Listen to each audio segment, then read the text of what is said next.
A little bit and being very honest about what they had left, but Jesus, it was a fun fucking fight. Yeah, I mean, again, not, you know, it wasn't one that's going to go down in the heavyweight history of skill, but it might go one down in the heavyweight history of heart. I mean, Adam Kownacki is too brave, and there were times in the fight where I felt that it should have been stopped, but then he comes back in the fight and he starts hurting Cusumano, particularly to the body.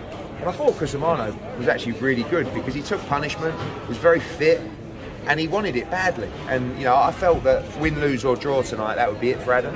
And I was desperate to see him win. And you know, you can tell he's not the fighter he once was. And I think the towel maybe could have come in a little bit earlier. I think Keith Connolly wanted to stop the fight actually earlier, but the commission wouldn't let him because he doesn't have the right to do that. But it's very difficult when you know it's a fighter's last fight to not let him go out on his shield. But he absolutely went out on his shield, and I'm glad he's okay.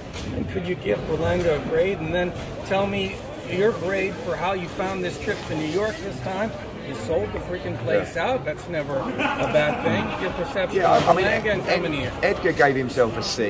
I think it's a bit harsh being out for a year. I mean, Quigley's a good fighter. And when a fighter chooses to fight like that, crafty and off the back foot, it's very difficult to not get frustrated. And I felt like if there's one criticism of Edgar, it's between rounds 7 and 11, where he really didn't do a lot. He was very tentative. He was, and he was following him around with a jab. And I don't, you know, the corner were telling him to close the distance and let his hands go, like he did in the 12.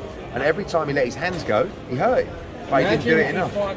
Other rounds like that 12th. Yeah, the only thing is, I think when you fight in a guy, I'm not saying Jason didn't come to win, but when you fight in a guy that's coming forward, that's trying to knock you out as well, that's when you're going to see the best of Edgar Berlanga.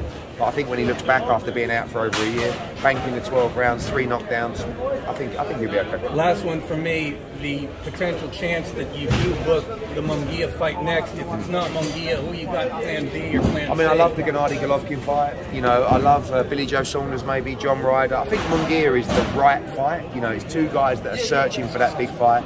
Mexico against Puerto Rico, it's absolute fireworks. Really exactly, we'd love to do that at a press conference.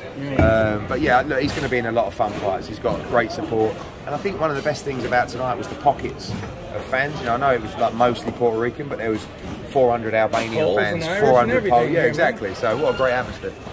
Good show, thank you. Thanks, Eddie, talk to us a little bit. Eamon Khan here, 4 seconds out. Look, there were people online calling for maybe the Quigley victory before round 12 here. Bizarre. I mean, that's what happens, really. I just think that's kind of like a bit like a Matchroom thing and DAZN thing, where like I felt like Jason Quigley won 4 rounds, 5, maybe not, but definitely 7 to 11.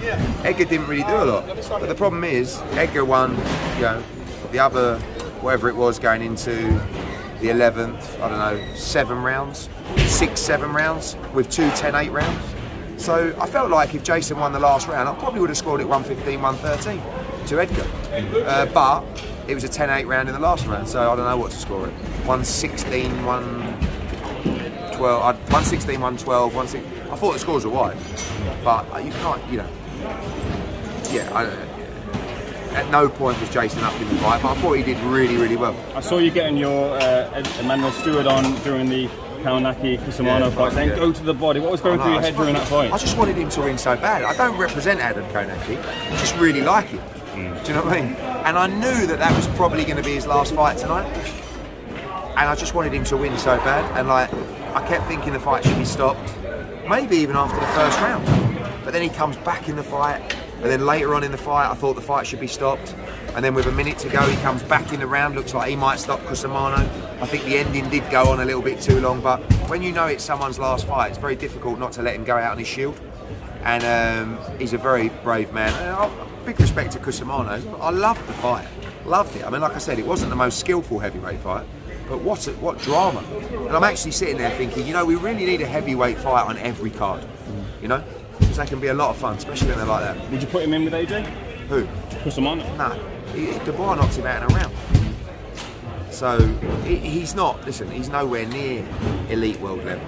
But Fabio Wardley, Thomas Carty, someone called out, you know, I mean, I know we've got Jermaine Franklin coming back that we got fights with. Cusumano, we have options with now, we'll be in some big fights, you know, it was a good win for him tonight. The ball is